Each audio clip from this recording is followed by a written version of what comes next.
Hi hello I'm doctor Niloufer అండి. నేను యూట్యూబ్లో హెల్త్ గురించి, లైఫ్ స్టైల్ గురించి అండ్ మోటివేషన్ గురించి చాలా వీడియోస్ చేశాను. ఇంతకుముందు మీరు నా వీడియోస్ చూడకపోతే వెంటనే చూడండి అండ్ లైక్ చేసి ఖచ్చితంగా సబ్స్క్రైబ్ చేసుకోండి. ఇవాళ మన టాపిక్ అయితే గొంతులో వచ్చే కఫము, తెమడ అంటారు కదా, అది దాని గురించి, అది ఎందుకు వస్తుంది, అది ఏ రంగులో ఉంటే ఏ జబ్బు అనేది చూచాయిగా తెలుసుకోవచ్చు, ఎలా జాగ్రత్త పడాలి అనే విషయాలన్నీ ఈ వీడియోలో చర్చిద్దాం. మరి ఈ గొంతులో కఫం అనేది జనరల్గా ఎలా వస్తుందంటే ఈ జలుబు, దగ్గు ఇలాంటివి ఉన్నప్పుడు రావడానికి అవకాశం ఉంటుంది. మరి ఇవి ఉన్నప్పుడు ఈ కఫం ఎందుకు వస్తుందంటే లోపల ఉన్న ఇన్ఫెక్షను, తర్వాత ఊరే ద్రవాల్ని బయటికి పంపించే ఈ ప్రక్రియే ఈ కఫం అన్నమాట. మరి ఈ కఫం అనేది జలుబు, దగ్గు ఉన్నప్పుడు బయటికి వచ్చేస్తే చాలా మంచిది, మనకి రిలీఫ్ కూడా ఉంటుంది బయటకు వస్తే. మరి ఇలా జలుబు, దగ్గు కాకుండా ఏ లక్షణం లేకుండా ఇలాగా కఫం వస్తుంటే గనక దాని గురించి కొంత ఎక్కువగా ఆలోచించాలి. మామూలుగా ఏంటంటే ఇన్ఫెక్షన్స్, ఎలర్జీసు, ఆస్తమా, అన్నవాహికలో రిఫ్లెక్స్ డిసీజ్ ఉంటుంది కదా, GERD, అది ఊపిరితిత్తుల వ్యాధుల్లో ఇలా కఫం రావచ్చు. అంతేకాకుండా వాటర్ సరిగ్గా తాగని వాళ్ళకి, తర్వాత పొడి వాతావరణంలో ఉండే వాళ్ళకి, స్మోకింగు, ఆల్కహాలు, కాఫీ లాంటి పానీయాలు ఎక్కువ తీసుకునే వాళ్ళకి, వీళ్ళకు కూడా ఇలా కఫం రావడానికి అవకాశం ఉంటుంది. అయితే ఈ కఫం అనేది గొంతులో, ఊపిరితిత్తుల్లో తయారయ్యే మ్యూకస్ అన్నమాట. ఇది ఏ రంగులో ఉంది, పల్చగా ఉందా లేకపోతే గాఢంగా ఉందా అన్న దాన్ని బట్టి ఇది ఏ వ్యాధి వల్ల ఉండొచ్చు అనేది కూడా కొంతవరకు తెలుసుకోవచ్చు. ఈ కఫం అనేది క్లియర్గా ఉంటే లోపల ఉండే ఎలర్జీలని మన బాడీ బయటికి పంపించే పనిచేస్తుందని అనుకోవచ్చు. కానీ ఒక్కొక్కసారి ఊపిరితిత్తులకు సంబంధించిన వైరల్ న్యూమోనియా, వైరల్ బ్రాంకైటిస్ లో కూడా ఇలాగా క్లియర్ గా కఫం రావచ్చు. అయితే ఇది పచ్చగా వస్తే గనక ఏదైనా ఇన్ఫెక్షన్ వల్ల, అంటే సైనసైటిస్ గానీ, బ్రాంకైటిస్, న్యూమోనియా, సిస్టిక్ ఫైబ్రోసిస్ ఇలా ఉంటాయి, వాటి వల్ల వచ్చిందని అనుకోవచ్చు.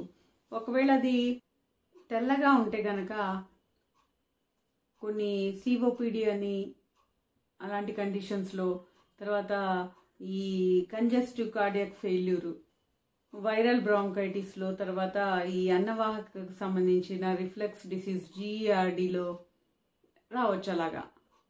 మరి బ్లాక్ కలర్లో వస్తే గనక ఈ కఫము ఏదైనా ఫంగల్ ఇన్ఫెక్షన్ కానీ, లేకపోతే ఏదైనా కోల్ మైన్స్ ఇలాంటి వాటిలో పనిచేసే వాళ్ళకి కానీ, స్మోకింగ్ వల్ల కానీ అనుకోవచ్చు అన్నమాట. ఒకవేళ కఫం అనేది ఈ బ్రౌన్ కలర్లో ఉంటే అది పాతబడిన బ్లడ్ది అయి ఉండొచ్చు.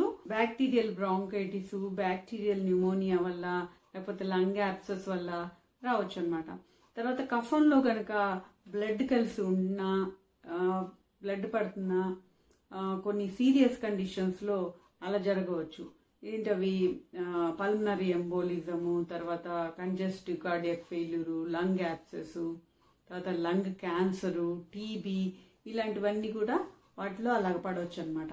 కాబట్టి ఇలాగా ఏ రంగులో పడుతుంది, ఎలా ఉంది అన్న దాన్ని బట్టి మనం సుమారుగా ఆ డిసీజ్ అవుతుందని అంచనా వేసి దానికి సంబంధించిన పరీక్షలు చేయిస్తే అది నిర్ధారణ అవుతుంది అనమాట. ఇలాగ కారణం తెలుసుకొని ఈ రక్త పరీక్షలు, ఎక్స్రే, తర్వాత ఎలర్జీ పరీక్షలు ఇవన్నీ చేసి తెలుసుకోవాలి. ఒకవేళ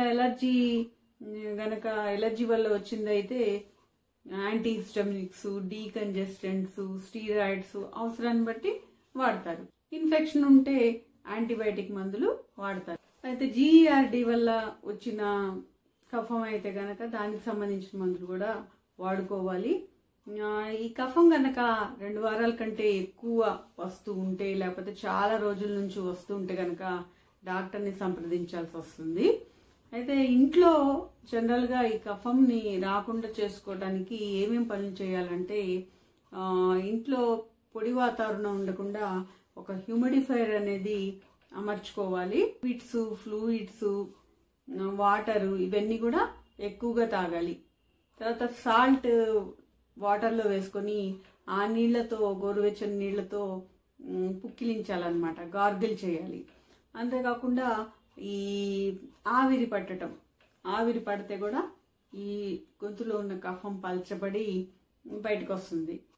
కొన్ని ఎక్స్పెక్టరెంట్ మందులు ఉంటాయి, వాటి వల్ల ఏంటంటే కఫం పల్చబడి బయటకు వస్తుంది అనమాట. అలాంటివి కూడా అవసరమైతే వాడుకోవాలి.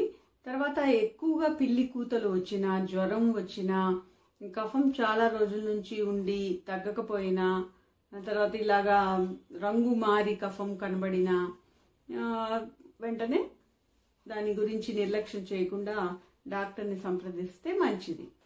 మరి ఇదండి గొంతులో వచ్చే కఫము తెమడ గురించి. మరి మీకు ఈ టాపిక్ నచ్చితే వెంటనే లైక్ చేసి షేర్ చేయండి. ఏమైనా డౌట్స్ ఉంటే కామెంట్ రూపంలో తెలియజేయండి. అండ్ సబ్స్క్రైబ్ చేసుకొని నోటిఫికేషన్ ఆన్ చేసుకుంటే ఇలాంటి మరిన్ని మంచి వీడియోస్ మీరు చూడగలుగుతారు. And thank you for watching. మరొక వీడియోలో మళ్ళీ కలుద్దాం.